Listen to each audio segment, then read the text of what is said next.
젖을 떼고 이삭이 젖을 떼는 날에 아브라함이 큰 잔치를 베풀었더라.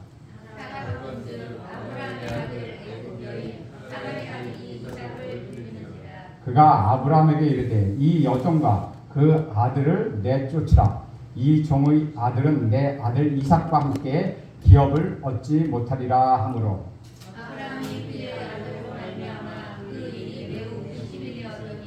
하나님이 아브라함에게 이르시되 내 아이나 내 여종으로 말미암아 근심하지 말고 사라가 내게 이른 말을 다 들으라. 이삭에게서 나는 자라야 내 씨라 부를 것임이니라.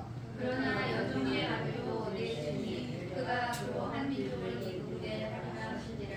아브라함이 아침에 일찍이 일어나 떡과 물 한 가죽 부대를 가져다가 하갈이 어깨에 메어 주고 그 아이를 데리고 가게 하니 하갈이 나가서 부엘세바 광야에서 방황하더니 가죽부대에 물이 떨어진지라 그 자식을 관목 덩굴 아래에 두고 이르되 아이가 죽는 것을 참아 보지 못하겠다 하고 화살 한 바탕 거리 떨어져 마주 앉아 바라보며 소리를 내어 우니 하나님이 그와 아이의 소리를 들으셨으므로 하나님의 사자가 하늘에서부터 하갈을 불러 이르되 하갈아 무슨 일이냐 두려워하지 말라. 하나님이 저기 있는 아이의 소리를 들으셨나니 일어나 아이를 일으켜 네 손으로 붙들라. 그가 큰 민족을 이루게 하리라 하시니라. 하나님이 하갈의 문을 밝히셨으므로 샘들을 보고 가서 가족들의 물을 채우다가 그 아이에게 마시게 하였더라. 하나님이 그 아이와 함께 계심에 그가 장성하여 광야에서 거주하며 활 쏘는 자가 되었더니 그가 바란 광야에 거주할 때에 그의 어머니가 그를 위하여 애굽 땅에서 아내를 얻어 주었더라. 아멘. 이것은 주님의 말씀입니다. 여러분, 저를 따라 같이 선포합니다. 예수님은 하나님의 아들이십니다. 예수님은 하나님의 아들이십니다. 예수님은 나의 구세주이십니다. 예수님은 나의 주십니다. 예수님은 나의 왕이십니다. 예수님 나의 왕이십니다. 예수님 나의 주인이십니다. 예수님 나의 주인이십니다. 믿음대로 될지어다. 이삭의 탄생은 모든 사람들에게 기쁨을 주었습니다. 하나님과 이삭뿐만 아니라 주위에 있는 모든 사람도 기뻐했습니다. 왜냐하면 이삭을 보면 하나님께서 불가능한 그 일을 가능하게 하셨다는 생각이 떠오르기 때문이었다는 것이죠. 이삭을 보면서 모든 사람이 기뻐했던 것처럼 이삭을 만져보거나 안아본 모든 사람이 축복을 받았던 것처럼 우리 구주 예수 그리스도를 만난 사람들마다 이 기쁜 소식을 듣게 되고 은혜와 복을 받게 된다는 것입니다. 요가복음 2장 14절에 보면 예수님의 탄생에 대해서 이렇게 이야기합니다. 지극히 높은 곳에는 하나님께 영광이요 땅에서는 하나님이 기뻐하신 사람들 중에 평화로다. 이렇게 말하고 있습니다. 그렇습니다. 이삭의 출생이 아브라함과 사라와 모든 사람에게 복이었던 것처럼 우리 구주 예수 그리스도의 탄생은 하나님께 영광이 되었고 지상의 모든 사람들에게 평화를 주었습니다. 저는 오늘 여러분 모두가 이렇게 기쁨과 복을 주시는 우리 구주 예수 그리스도를 만나기를 간절히 바랍니다. 생명은 성령은 누구든지 우리 구주 예수 그리스도를 영접하는 자는 하나님의 자녀가 되는 그런 복을 주시겠다고 약속하고 있습니다. 예수님을 만나면 가슴이 시원해집니다. 얼마나 좋은지 모릅니다. 하나님의 자녀가 되었기 때문입니다. 예수를 믿으면 평생 지은 죄도 깨끗하게 씻어줄 줄로 저는 믿습니다. 죄의 뿌리가 뽑혀 죄사함을 받고 용서함을 받게 해주시는 분이 바로 우리 구주 예수 그리스도이십니다. 그래서 누구든지 예수 그리스도를 믿는 자마다 죄사함의 복과 하나님의 자녀가 되는 복을 받았습니다. 우리 구주 예수 그리스도를 믿고 영접하는 자는 영원한 생명을 얻었습니다. 천국이 보장됩니다. 그리고 그러므로 우리는 웃지 않을 수가 없다는 것이죠. 우리가 영생을 얻어 천국에 영원히 살게 되는데 얼마나 기쁜 일입니까? 우리 구주 예수 그리스도께서는 이렇게 우리에게 평안을 주시고 능력을 주시는 그런 분이십니다. 저는 예수님과 이삭처럼 여러분의 삶이 모든 사람들에게 축복이 되기를 간절히 소원합니다. 8절에 보면 이렇게 기억합니다. 우리 함께 읽겠습니다. 시작. 아이가 자라매 젖을 떼고 이삭이 젖을 떼는 날에 아브라함이 큰 잔치를 베풀었더라. 이스라엘 사람들은 대부분 2살 내지 3살 되면 젖을 뗀다고 합니다. 따라서 아브라함이 큰 잔치를 베풀 때 이삭의 나이는 2살 내지 3살이 되었을 때였습니다. 이 말씀은 이삭이 아무 사고 없이 건강하게 잘 자랐다는 이야기입니다. 아이가 세상에 태어나는 것도 기쁨이지만 아프지 않고 잘 자라나는 것도 부모에게 큰 기쁨이 된다는 것이죠. 세상에 여러 환난과 고난을 겪다가도 집에 들어와 잠자는 아이를 보는 순간 온갖 시름이 사라져 버립니다. 누가복음 4장 20절에는 우리 예수님의 모습을, 자라낸 모습을 이렇게 기록하고 있습니다. 아이가 자라며 강하여지고 지혜가 충만하며 하나님의 은혜가 그 위에 있더라. 이 말씀은 목사님들이 성도들을 신방할 때 주로 그 자녀들을 축복하기 위해서 자주 인용되는 구절입니다. 우리는 여기서 예수님이 자랄 때 네 가지 축복을 있음을 알 수 있다는 것이죠. 첫째는 자라나는 축복입니다. 자라는 것은 좋은 일입니다. 아이가 자라지 않을 때에는 부모의 마음이 아픕니다. 예수님은 잘 자랐습니다. 제가 강아지 다롱이를 키우고 있는데 이 녀석이 입이 짧아요. 주는 대로 주면은 맛있는 것만 골라 먹고 살을 뱉어내요. 그래서 그러다 보니까 조금씩 먹으니까 크지를 않아요. 잘. 얘들이 작아요. 다른 같이 있었던 저기 국권사진 댁에 들어갔던 그 강아지를 이렇게 비교해봤더니 아주 훨씬 작아요. 그러니까 이 녀석이 먹지를 않으니까 저도 고민이 되는 거예요. 강아지인데도 왜 먹지 않고 이렇게 안 자라지? 고민이 되는데 부모들은 아이가 먹지 않고 안 자란다면 얼마나 고민이 되겠어요. 걱정이 되고. 그런데 우리 예수님은 잘 자라나셨다는 것이죠. 두 번째는 건강하고 씩씩하게 자랐다는 것입니다. 예수님은 유약한 어린아이가 아니었습니다. 힘 있는 강한 아이였다는 것이죠. 그러나 힘만 있는 아이가 아니라 그 위에 지혜도 함께 있었습니다. 셋째는 축복입니다. 예수님은 육체의 건강과 정신적 건강의 조화를 이루는 어린아이로 자라났다는 것이죠. 예수님의 성장의 제일 큰 복은 넷째 복인데 그것은 하나님의 은혜가 그 위에 임하였다는 복입니다. 하나님의 은혜가 임하는 자녀들보다 더 큰 복은 없다는 것이죠. 자녀가 부모의 품에서 자라나고 대학에 가고 결혼을 하면 부모의 품을 영원히 떠나게 되었습니다. 돌아오지 않습니다. 과연 누가 여러분의 자녀를 끝까지 책임지고 키울 수 있겠습니까? 부모가 키우는 것 한계가 있습니다. 그러나 하나님이 키우시도록 해보십시오. 하나님의 은혜가 그 위에 임하도록 기도하고 축복하는 것처럼 중요한 것이 없다는 것입니다. 예수님이 이렇게 잘 자라났던 것처럼 아마도 이삭도 잘 자라나고 건강하며 지혜가 충만해졌습니다. 그리고 하나님의 은혜가 떠나지 않는 축복이 이삭에게 임하였을 것입니다. 이삭은 이렇게 건강하게 자라났습니다. 그러나 그런 이삭에게 문제가 생겨났습니다. 우리 9절 말씀 함께 보겠습니다. 시작. 사라가 본즉 아브라함의 아들 애굽 여인 하갈의 아들이 이삭을 놀리는지라. 이스마엘이 이삭보다 14살이 위였습니다. 아브라함이 86세에 이스마엘을 낳았으니까 이삭은 100세에 낳았습니다. 그리고 이삭이 2-3살 정도 먹을 때까지 기간을 포함하면 아마도 이스마엘은 사춘기가 예민한 16, 17세 정도 됐을 것입니다. 바로 그때 이스마엘이 어린 이삭을 희롱하고 핍박했다는 것이죠. 이런 일은 어느 가정에서나 일어난다는 것입니다. 제가 결혼해 가서 둘째 아이가 태어났습니다. 어느 날 잘 자라던 첫째 아이가 첫째 아이가 22개월 터울인데 동생이 태어나자 동생을 괴롭히기 시작했다는 것이죠. 자기가 그동안 부모 사랑을 독차지하다가 이제 그 사랑이 동생에게 가는 그런 것처럼 느꼈다는 것이죠. 그런데 어느 날 부모도 모르는 사이에 저와 저 아내가 모르는 사이에 첫째가 둘째의 등짝을 7군데나 물어버렸습니다.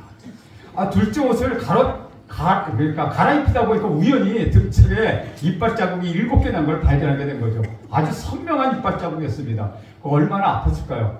그런데 우리는 몰랐다는 것이죠. 이렇게 어린 아이들도 시기하고 질투하는 것 인간의 모습이라는 것이죠. 이렇게 이스마엘이 동생을 희롱하는 모습은 이삭의 어머니인 사라가 보게 되었다는 것입니다. 우리는 자신이 모욕당하는 것을 참을 수 있지만 자식이 모욕당하는 것 결코 참을 수 없다는 것입니다. 내가 힘든 건 참을 수 있지만 자식이 힘들고 괴로워하는 거 참을 수가 없다는 것이죠. 이삭이 14살 위인 이복 형에게 학대를 받는 것을 보자 사라는 도저히 견딜 수가 없었습니다. 그래서 사라는 즉시 아브라함에게 달려와서 따졌습니다. 당장 이 아이와 이 여자를 내어 쫓으세요! 라고 하는 것이었습니다. 14년 동안 잘 살고 있었지만 이삭이 태어나자 이런 가정의 문제가 생겼습니다. 그러나 이 사건은 가정에서 일어나는 단순한 사건이 아니라는 것입니다. 사도 바울은 이 사건을 굉장히 중요한 사건으로 여겨서 갈라디아서 4장 22절에서 26절 말씀까지 이 사건의 의미를 이렇게 해석하고 있습니다. 뒤로 넘겨주세요. 갈라디아서 4장 22절부터 24절, 26절 말씀 길지만 천천히 같이 읽습니다. 시작. 기록된 바 아브라함에게 두 아들이 있으니 하나는 여종에게서 하나는 자유 있는 여자에게서 낳다 하였으며 여종에게서는 육체를 따라 낳고 자유 있는 여자에게서는 약속으로 말미암았느니라. 이것은 비유니 이 여자들은 두 언약이라. 하나는 시내산으로부터 종을 낳은 자니 곧 하갈이라. 이 하갈은 아라비아에 있는 시내산으로서 지금 있는 예루살렘과 같은 곳이니 그가 자녀들과 더불어 종노릇하고 오직 위에 있는 예루살렘은 자유자니 곧 우리 어머니라.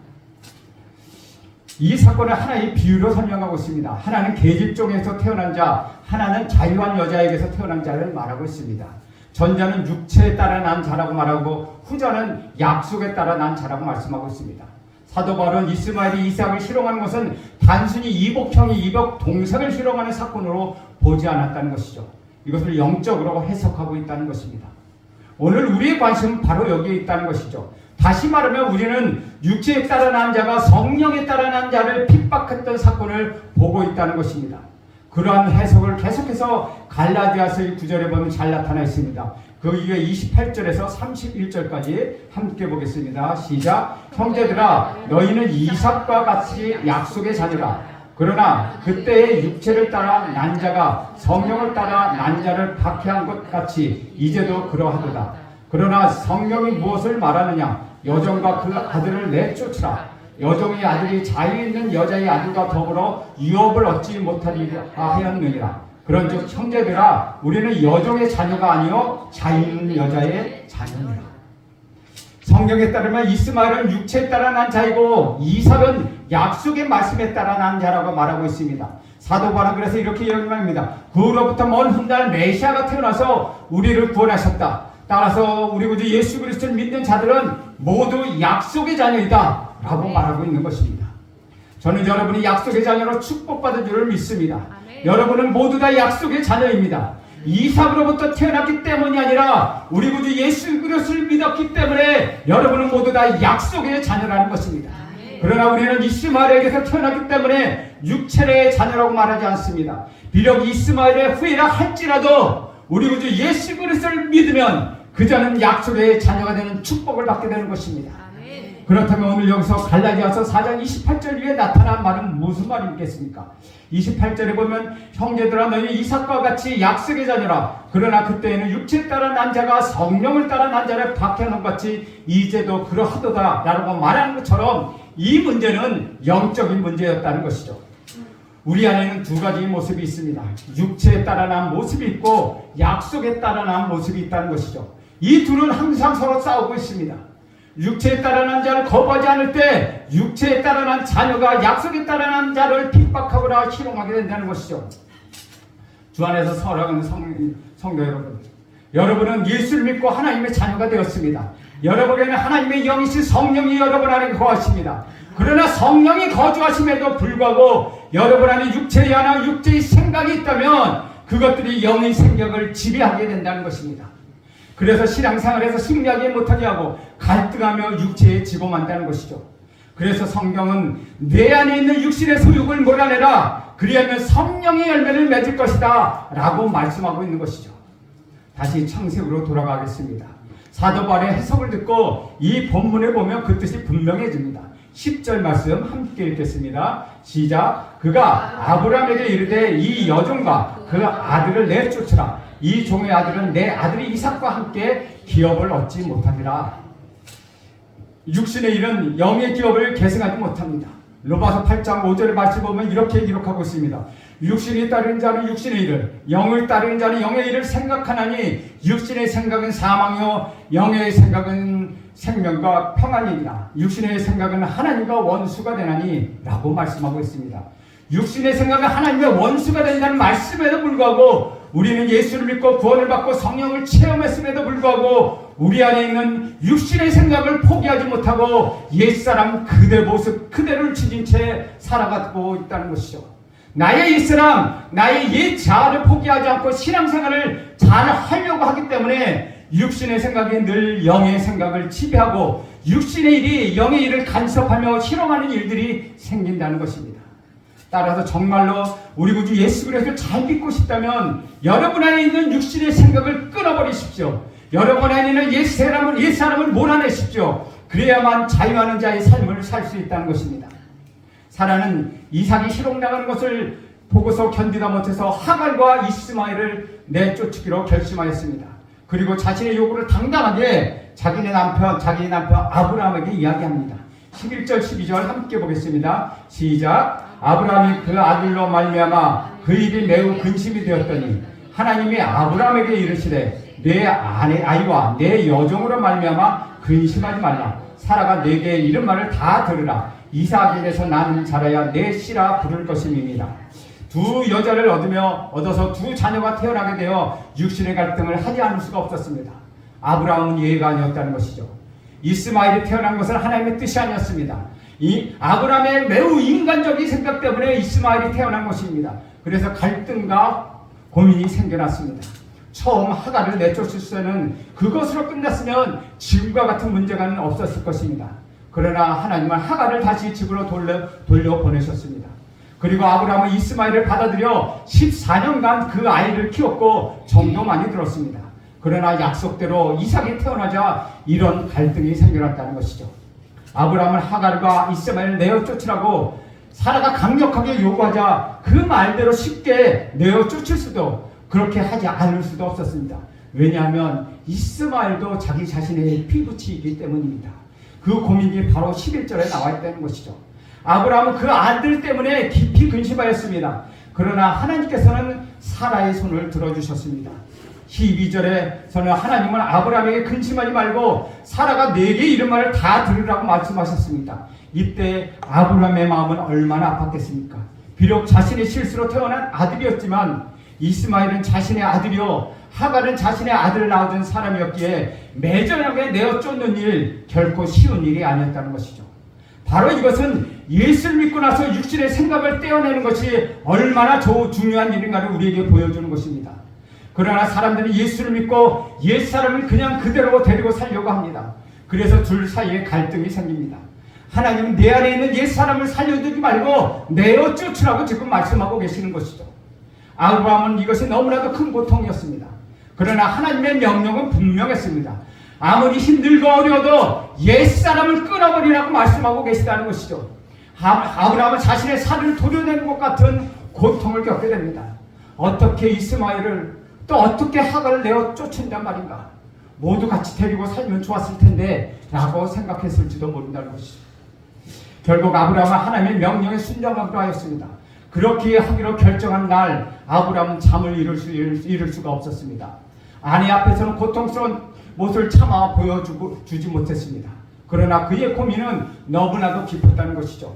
아브라함이 깊이 고민하자 하나님께서 다시 나타나셨습니다. 13절 말씀 함께 보겠습니다. 시작. 그러나 여종의 아들도 내 신이 내가 그로 한 민족을 이루게 하시리라 하시니라. 우리는 여기서 놀라운 하나님을 만나게 됩니다. 하나님께서 아브라함에게 내가 실수한 아들이지만 나는 그에게 복을 내려 큰 민족을 이루게 할 것이다 라고 말씀하십니다. 성경에 보면 이삭에게 준 복이나 아브라함에게 준 복이나 별반 다르지 않습니다. 하나님 아버지는 가슴이 넓으신 분이라는 것이죠. 14절 보면서 함께 읽겠습니다. 시작. 아브라함이 아침 물한 부대를 가져다가 하갈의 어깨에 내어주고 아이를 데리고 가니 하갈이 나가서 부엘세바 광야에서 방황하더니 새벽에 아브라함이 일어나 홀로 하갈과 이스마엘에게 집을 떠나도록 짐을 뿌려주기 시작했습니다. 물과 떡을 장만해서 하갈과 아들에게 이것을 메어줍니다.